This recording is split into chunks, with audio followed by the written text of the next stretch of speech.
अरे वाह लेजेंड।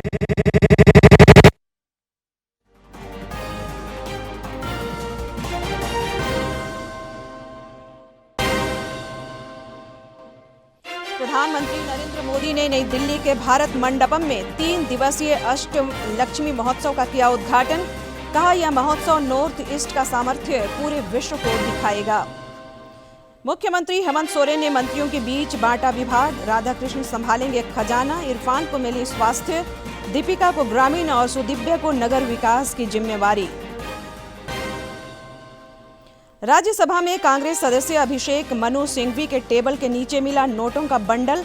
सभापति जगदीप धनखड़ के आदेश पर मामले की हो रही जांच, भाजपा ने साधा निशाना। और गढ़वा के नगर उटारी में लुधियाना में कंटेनर से लाई जा रही अवैध विदेशी शराब की बड़ी खेप बरामद। रांची से बिहार भेजने की थी योजना, 3 गिरफ्तार।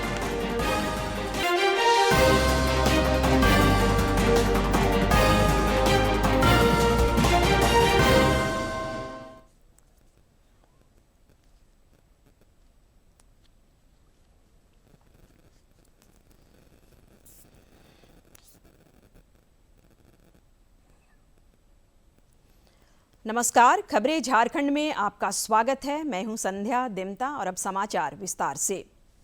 प्रधानमंत्री नरेंद्र मोदी ने आज नई दिल्ली के भारत मंडपम में 3 दिवसीय अष्टलक्ष्मी महोत्सव का उद्घाटन किया। इस अवसर पर उन्होंने प्रदर्शनी का अवलोकन किया।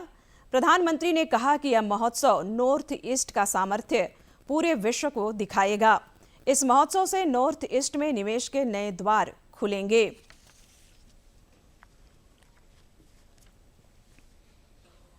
अरुणाचल का ऑरेंज फेस्टिवल, मिजोरम का चपचार कूट फेस्टिवल, असम का बिहू, मणिपुरी नृत्य, कितना कुछ है नॉर्थ ईस्ट में। साथियों, दूसरी लक्ष्मी धनलक्ष्मी यानी प्राकृतिक संसाधन का भी नॉर्थ ईस्ट पर भरपूर आशीर्वाद है। आप भी जानते हैं, नॉर्थ ईस्ट में खनिज, तेल, चाय के बागान और बायोडायवर्सिटी का अद्भुत संगम है। वहां रिन्यूएबल एनर्जी का बहुत बड़ा पोटेंशियल है। धनलक्ष्मी का ये आशीर्वाद पूरे नॉर्थ ईस्ट के लिए वरदान है।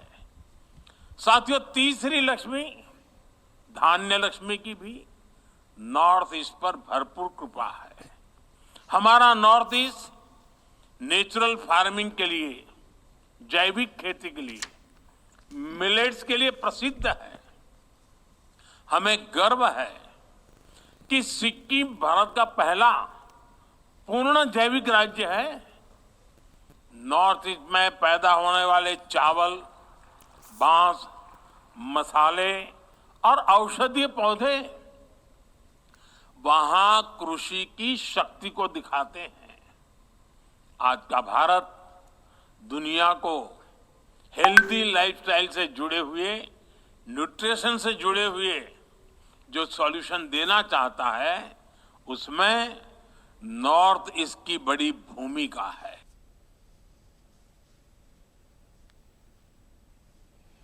बाबा साहेब डॉक्टर भीमराव अंबेडकर के 69वें महापरिनिर्वाण दिवस पर प्रधानमंत्री नरेंद्र मोदी और उपराष्ट्रपति जगदीप धनखड़ ने संसद भवन परिसर में बाबा साहेब को श्रद्धासुमन अर्पित कर श्रद्धांजलि दी। आज और बाबा साहब की पुण्यतिथि यानी कि महापरिनिर्वाण दिवस के रूप में इसे मनाया जाता है। उपराष्ट्रपति जगदीप धनखड़ और प्रधानमंत्री नरेंद्र मोदी समेत कई गणमान्यों ने संसद भवन परिसर में बाबा साहब को श्रद्धांजलि अर्पित की।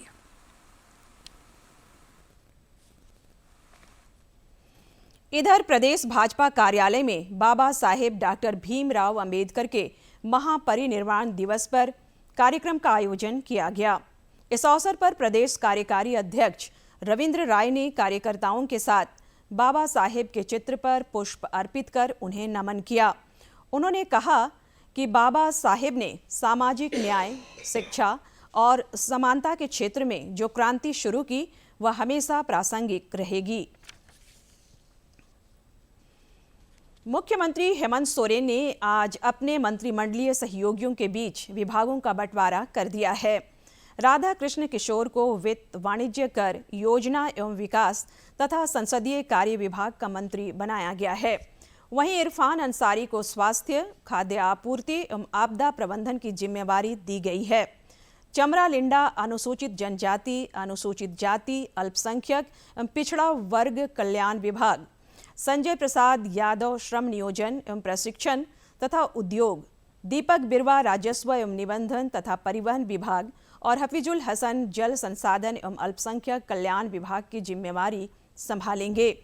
इसी तरह रामदास सोरेन को स्कूली शिक्षा एवं साक्षरता, दीपिका पांडे सिंह को ग्रामीण विकास, ग्रामीण कार्य एवं पंचायती राज, योगेंद्र प्रसाद को पेयजल एवं स्वच्छता तथा उत्पाद विभाग, सुदिव्य कुमार को नगर विकास एवं आवास, उच्च एवं तकनीकी शिक्षा तथा पर्यटन और शिल्पी नेहा तिर्की को कृषि, पशुपालन एवं सहकारिता विभाग का मंत्री बनाया गया है। इसके अलावा अन्य सभी विभाग मुख्यमंत्री के पास रहेंगे। विधानसभा का विशेष सत्र 9 से 12 दिसंबर तक आयोजित किया जाएगा। इस विशेष सत्र की तैयारी को लेकर आज प्रोटेम स्पीकर स्टीफन मरांडी ने राज्य सरकार के आला अधिकारियों और प्रेस सलाहकार समिति के साथ अलग अलग बैठक की। इस सत्र में विधानसभा के नवनिर्वाचित सदस्यों को शपथ दिलाई जाएगी। वहीं नए अध्यक्ष का चुनाव भी कराया जाएगा। प्रोटेम स्पीकर ने अधिकारियों को सत्र के दौरान सुरक्षा के चाक चौबंद प्रबंध करने सहित कई आवश्यक निर्देश दिए हैं और उसमें समुचित निर्देश दिया गया है जिस ढंग से पदाधिकारियों के दीर्घा में पदाधिकारियों को उपस्थिति सुनिश्चित करना और हमारे जितने भी इस कैंपस में दंडाधिकारियों का प्रतिनियुक्ति जो जिला प्रशासन करता है उस पर निर्देश दिया गया। सड़कों में अनावश्यक जाम नहीं रहे। मुख्यमंत्री हेमंत सोरेन की अध्यक्षता में आज मंत्रियों के बीच विभागों के बंटवारे के बाद मंत्रिपरिषद की पहली बैठक हुई। इस बैठक में मंत्रियों को मुख्यमंत्री से विभागीय कामकाज से संबंधित मार्गदर्शन प्राप्त हुआ। मुख्यमंत्री ने मंत्रियों को जिलों में बैठक कर योजनाओं की समीक्षा करने, लंबित योजनाओं को पूरा करने, योजना से वंचित क्षेत्रों की पहचान कर वहां के लाभुकों को लाभ पहुंचाने सहित कई परामर्श दिए। इसके अलावा सीएम ने आगामी वित्तीय वर्ष 2025-26 की योजनाओं की रूपरेखा तैयार करने और अधिकारियों एवं कर्मचारियों की प्रोन्नति सहित दूसरे मामलों की समीक्षा कर उसे लागू करने का सुझाव भी मंत्रियों को दिया। प्रदेश भाजपा अध्यक्ष बाबूलाल मरांडी ने मेदिनीनगर बालिका गृह में बच्चियों के शोषण के मामले पर बाल संरक्षण आयोग के अधिकारियों की भूमिका पर सवाल उठाया है। उन्होंने कहा कि CWCU सदस्य द्वारा बालिका गृह में रह रही बच्चियों की तस्वीर खींचना और गलत कार्यों के लिए दबाव डालना बेहद गंभीर मामला है। उन्होंने इस मामले की न्यायिक जांच कर दोषियों पर सख्त से सख्त कार्रवाई करने की मांग की है। राज्यसभा में कांग्रेस सांसद अभिषेक मनु सिंघवी की सीट पर कल नोटों की गड्डी मिलने पर आज सदन गरमाया रहा। सभापति जगदीप धनखड़ ने इस मामले का खुलासा करते हुए कहा कि उन्होंने इस मामले की जांच का आदेश दिया है। इस मामले को लेकर भाजपा हमलावर है। पार्टी अध्यक्ष JP नड्डा ने कहा कि यह सदन की गरिमा पर चोट है। Number one, I am not aware. You can't make out from the look currency notes whether they are fake or not. Apparently, denomination is 500 rupees. Word appears to be physically of 100 notes. But all these are subject to serious investigation. You have said I have named someone. Let me invite your attention that from this chair I am scrupulous that nobody is hurt.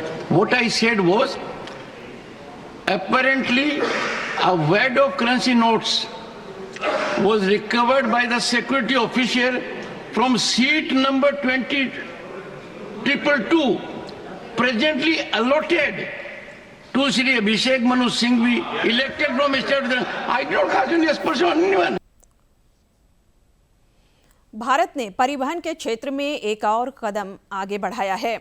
Rail मंत्री अश्विनी वैष्णव ने social media पर IIT Madras द्वारा बनाए गए hyper loop track का एक video साझा किया है। क्षेत्र में एक और ऐतिहासिक कदम आगे बढ़ाया है। रेलवे मंत्री अश्विनी वैष्णव ने सोशल मीडिया प्लेटफॉर्म एक्स पर एक वीडियो साझा किया है, जिसमें आईआईटी मद्रास के डिस्कवरी कैंपस में बनाए गए 410 मीटर के हाइपरलूम टेस्ट ट्रैक की झलक दिखाई गई है। ये टेस्ट ट्रैक भारत की हाई स्पीड ट्रांसपोर्टेशन की दिशा में एक बड़ा कदम है, जो देश को हाइपरलूप तकनीक के क्षेत्र में वैश्विक स्तर पर एक नई पहचान दिलाने में सक्षम हो सकता है।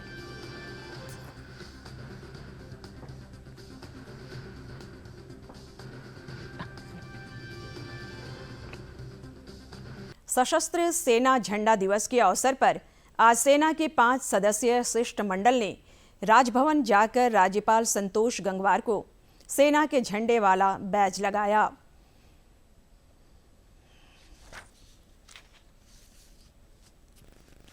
राष्ट्र की सेवा में भारत की सशस्त्र सेना के जवानों के अतुलनीय योगदान को सम्मान देने के लिए प्रत्येक वर्ष 7 दिसंबर को सशस्त्र सेना झंडा दिवस मनाया जाता है। इसी को लेकर सेना के जवानों के एक 5 सदस्यीय शिष्टमंडल ने राजभवन जाकर राज्यपाल संतोष कुमार गंगवार से मुलाकात की और उन्हें सशस्त्र सेना के झंडे वाला बैज लगाया। मौके पर राज्यपाल ने सेना के जवानों और सेवानिवृत्त जवानों और उनके परिवार को शुभकामनाएं दी। राज्यपाल ने राष्ट्र की उत्कृष्ट सेवा के लिए सैनिकों का आभार भी जताया। पूरे इतिहास से हम सब लोग परिचित हैं कि प्रत्येक भारतवासी के दिल में वीर जवानों के प्रति जो प्रेम और स्नेह है, उसमें कोई शब्दों में बयान नहीं किया जा सकता। हर स्थान पर रहकर, चाहे देश के अंदर चाहे देश के बाहर, आप सभी ने अपनी बहादुरी, सतर्कता और चौकसी के बल पर देश की सीमाओं और देशवासियों को सुरक्षित रखने का जो काम किया है वो अद्वितीय है और हम सब इस पर गर्व भी करते हैं। सैनिकों के शिष्टमंडल का नेतृत्व कर रहे रिटायर्ड ब्रिगेडियर निरंजन कुमार ने बताया कि झंडा दिवस मनाने की यह परंपरा सन 1949 से अटूट रूप से चली आ रही है। कल अपने जिला सैनिक वाले जो भी हैं अधिकारी और स्टाफ, वो सभी जगह जाकर तमाम लोगों को, सरकारी और गैर सरकारी लोगों से मिलकर उनको ये झंडा प्रस्तुत करेंगे, लगाएंगे।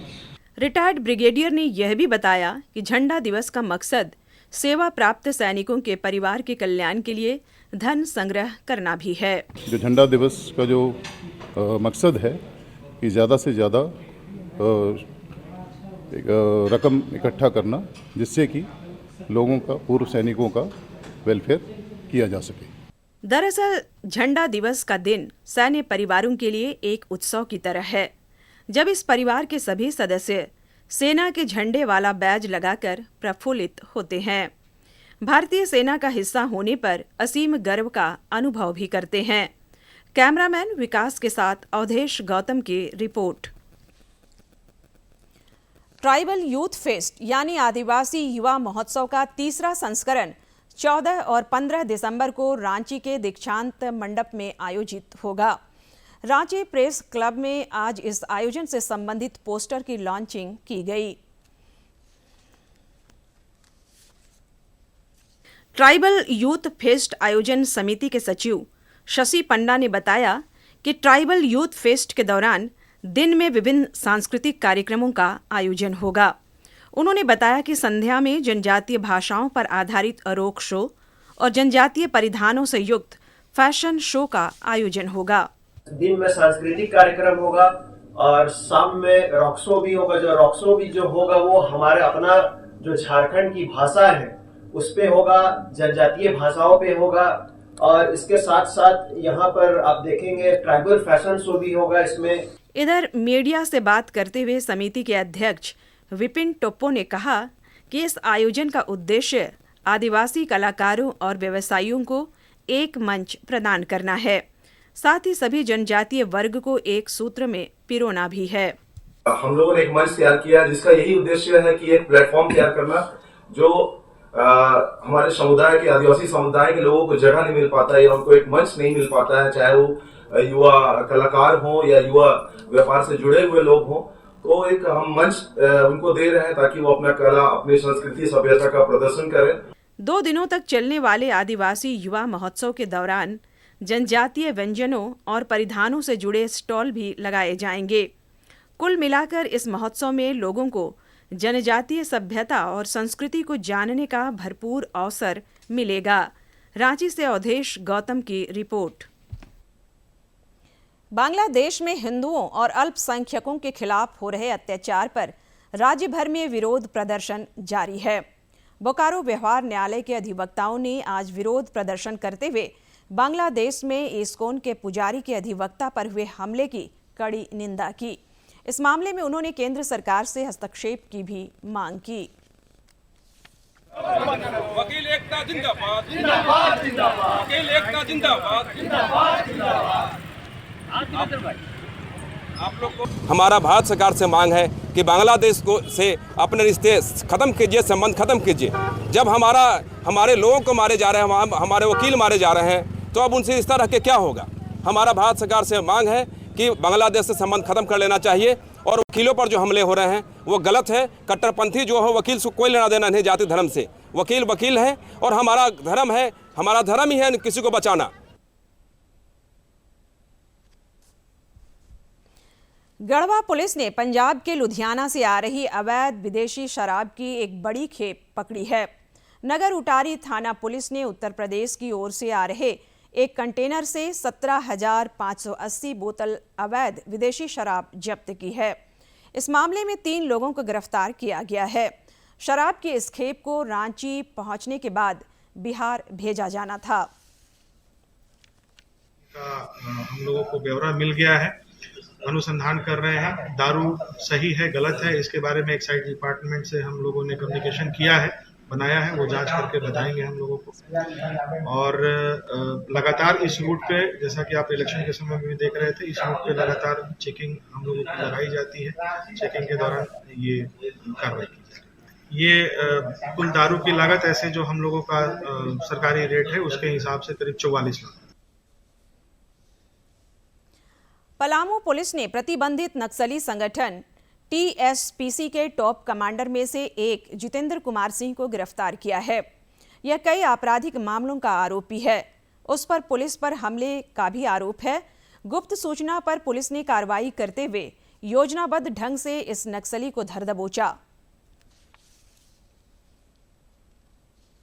पीसी का एक एक्टिव मेंबर जितेंद्र सिंह, जिसका अलग अलग नाम है, जो मंत्री जी के नाम से भी जाना जाता है और अभियंता जी के नाम से भी जाना जाता है, वो उस एरिया में उसका मूवमेंट था। पुलिस ने उसे पकड़ा और उसके बाद उसे अरेस्ट किया और जिसके बाद हमें पता चला कि ये टीएसपीसी का एक्टिव मेंबर है, जो पुरानी कई घटनाओं में शामिल रहा है। जो इसमें जो अक्टूबर में पुलिस के साथ एक्सचेंज ऑफ फायर हुआ था टीएसपीसी के साथ में, उस ग्रुप में भी ये आदमी था और भी कई सारी घटनाएं का एक्टिव मेंबर ये रह चुका है, जिसमें कई सारे एफआईआर भी इसके विरुद्ध हैं। पूरे 6 एफआईआर हैं इसके विरुद्ध। ये पहले भी जेल जा चुका है। गिरिडीह पुलिस ने 19 नाबालिग बच्चों और बच्चियों समेत 23 लोगों को मानव तस्करों की चंगुल से मुक्त कराया है। खोरी महुआ के एसडीपीओ राजेंद्र प्रसाद ने बताया कि एक बस से इन लोगों को मानव तस्करी की नीयत से गुजरात के सूरत ले जाया जा रहा था। इस मामले में 3 लोग गिरफ्तार किए गए हैं।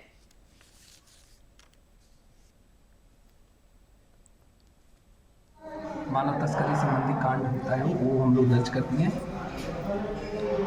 आगे इस पर और अनुसंधान किया जाएगा कि कहाँ से कितने लोग बीच में जाते रहते। एक का नाम है ये बबलू राम और शंकर साहब। ये दोनों गिरिडीह जिला से संबंधित हैं और इन लोग के ऊपर पूर्व से भी देवरी थाना में, हिरोडी थाना में और तीसरी थाना में कांड दर्ज था।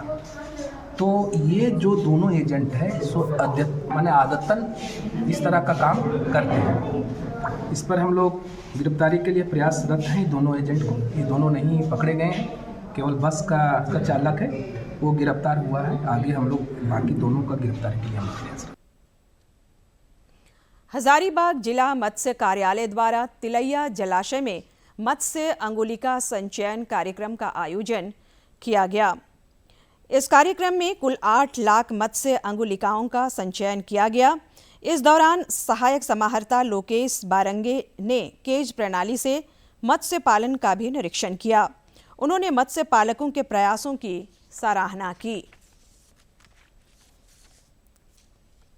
इनकम को इंक्रीज करने के लिए जो केज कल्चर से यहाँ पे कल्टीवेशन हो रहा है, उसी के संदर्भ में आज यहाँ पे स्टॉकिंग की जो एक्टिविटी हुई है, तो बहुत अच्छा यहाँ पे एक हमें एक्सपोजर मिला है, पूरा देखा है हमने, और इससे जो है फिशरमैन्स की इनकम में भी काफ़ी इजाफा होगा। ओवरऑल जो प्रोडक्शन है वो भी केज कल्चर के माध्यम से उसमें भी सिग्निफिकेंट इम्प्रूवमेंट देखने को मिला। और अब कुछ खबर राज्य के विभिन्न जिलों से।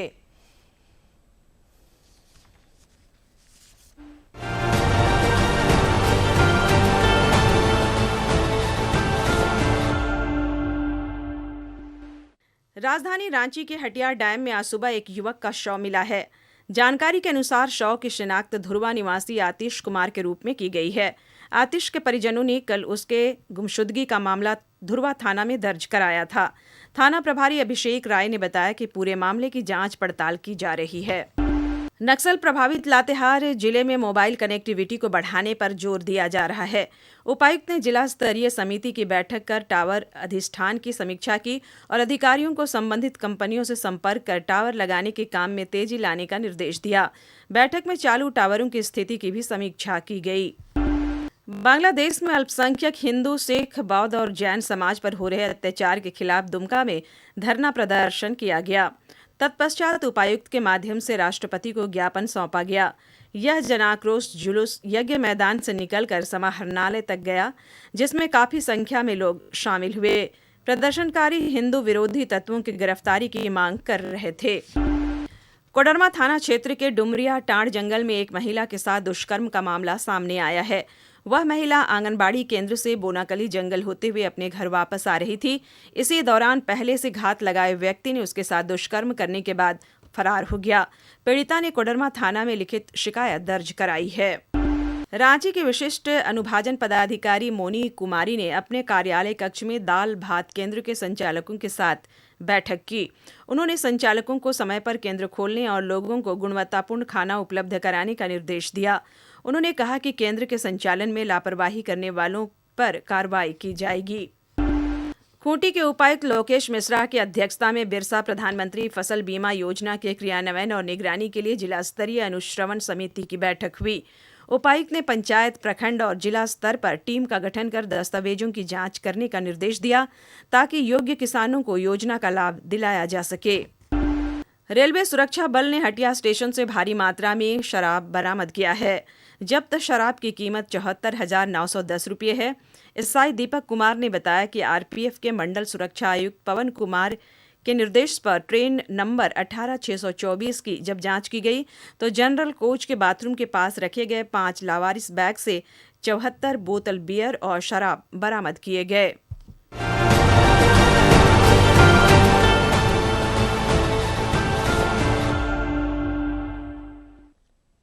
और अब कुछ जानकारी मौसम से। राज्य में ठंड का प्रकोप अगले 24 घंटे के दौरान और बढ़ सकता है। मौसम विज्ञान केंद्र रांची के वैज्ञानिक अभिषेक आनंद ने बताया कि इस दौरान न्यूनतम तापमान में 2 से 3 डिग्री सेल्सियस तक की गिरावट हो सकती है। आगामी 8 और 9 दिसंबर को राज्य के पश्चिमी और उससे सटे मध्यवर्ती इलाकों में हल्की बारिश का पूर्वानुमान है। पूर्वानुमान के अनुसार सुबह के समय कुहासे का असर रहेगा, दिन में धूप खिली रहेगी और मौसम शुष्क रहेगा। और अब एक नजर डालते हैं प्रमुख शहरों के आज के तापमान पर। राजधानी रांची का अधिकतम तापमान 25.5 और न्यूनतम 13 डिग्री सेल्सियस रिकॉर्ड किया गया।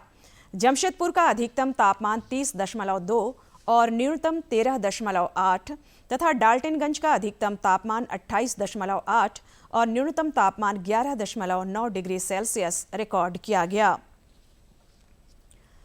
देश में अन्य खेलों की तरह ही घुड़सवारी में भी युवाओं की दिलचस्पी बढ़ी है। गाजियाबाद में आयोजित घुड़सवारी चैंपियनशिप में युवा घुड़सवारों का उत्साह नजर आया। उत्तर प्रदेश के गाजियाबाद में पेंटा ग्रैंड इक्वेस्ट्रियन चैंपियनशिप का आयोजन किया जा रहा है।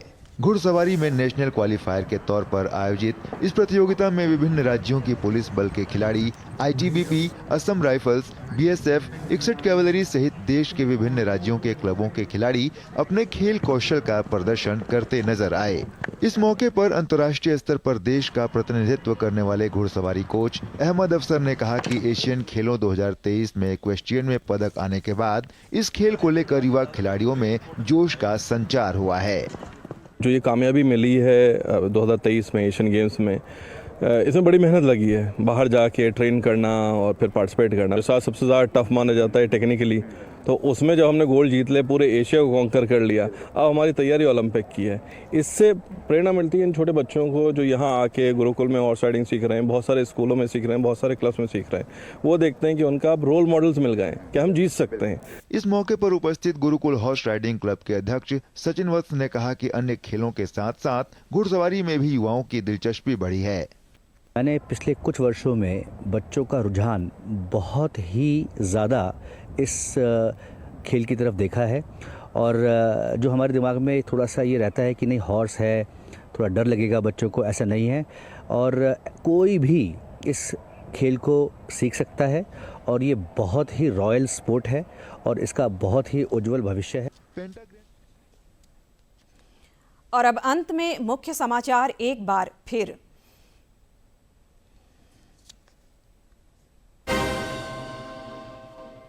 प्रधानमंत्री नरेंद्र मोदी ने नई दिल्ली के भारत मंडपम में 3 दिवसीय अष्टलक्ष्मी महोत्सव का किया उद्घाटन। कहा यह महोत्सव नॉर्थ ईस्ट का सामर्थ्य पूरे विश्व को दिखाएगा।